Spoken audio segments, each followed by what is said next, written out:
Long ago, in the city of Atlanta, Georgia, a child was born on January 15th, 1929. His name was Martin Luther King, Jr.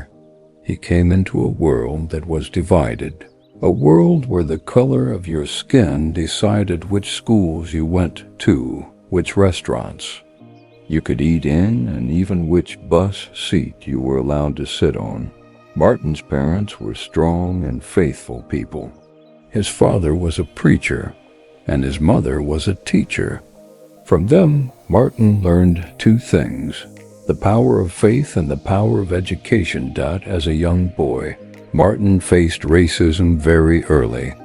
One of his closest childhood friends was a white boy, but when they grew older, that boy's parents said they could no longer play together.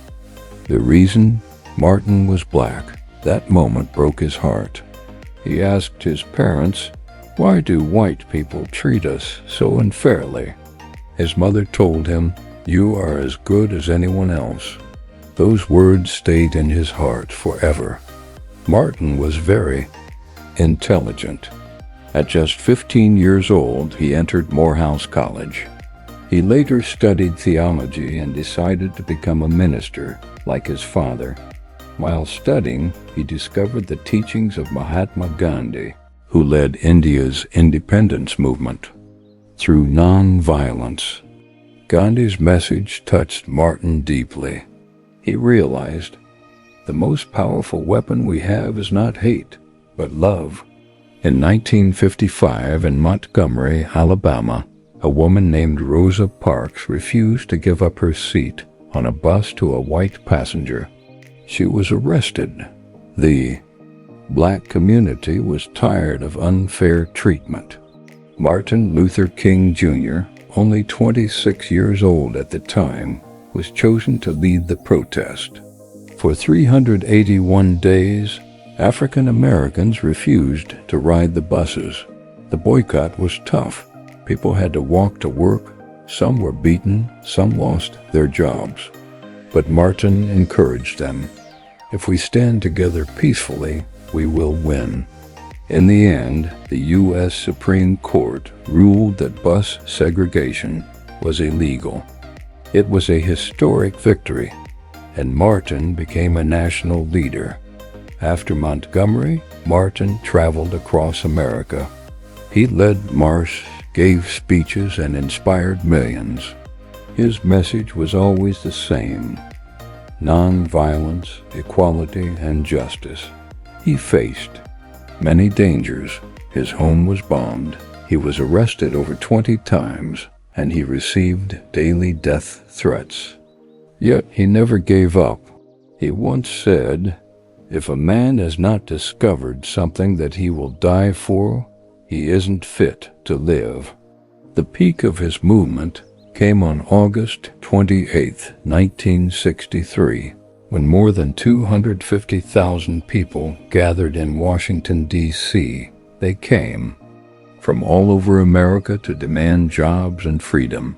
Standing in front of the Lincoln Memorial, Martin gave his most famous speech. "I have a dream that one day my children will live in a nation where they will not be judged by the color of their skin, but by the content of their character." Those words became immortal. They gave hope not only to African Americans, but to people all over the world who longed for freedom. In 1964, at just 35 years old, Martin Luther King Jr. won the Nobel Peace Prize. He donated all the prize money to the civil rights movement. He told the world, "I believe that unarmed truth and unconditional love will have the final word in reality." But his fight for justice also made him enemies. On April 4th, 1968, while standing on the balcony of the Lorraine Motel in Memphis, Tennessee, Martin Luther King Jr. was shot and killed. He was only 39 years old. News of his death shook the entire world. Millions mourned. People cried in the streets. But even in his death, his dream lived on. Because of Martin's leadership, America passed important laws. The Civil Rights Act of 1964 ended segregation in public places.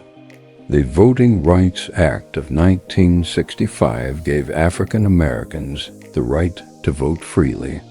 Today, every January, the U.S. celebrates Martin Luther King Jr. Day, honoring his life and dream. Around the world, his message continues to inspire movements for freedom, peace, and justice.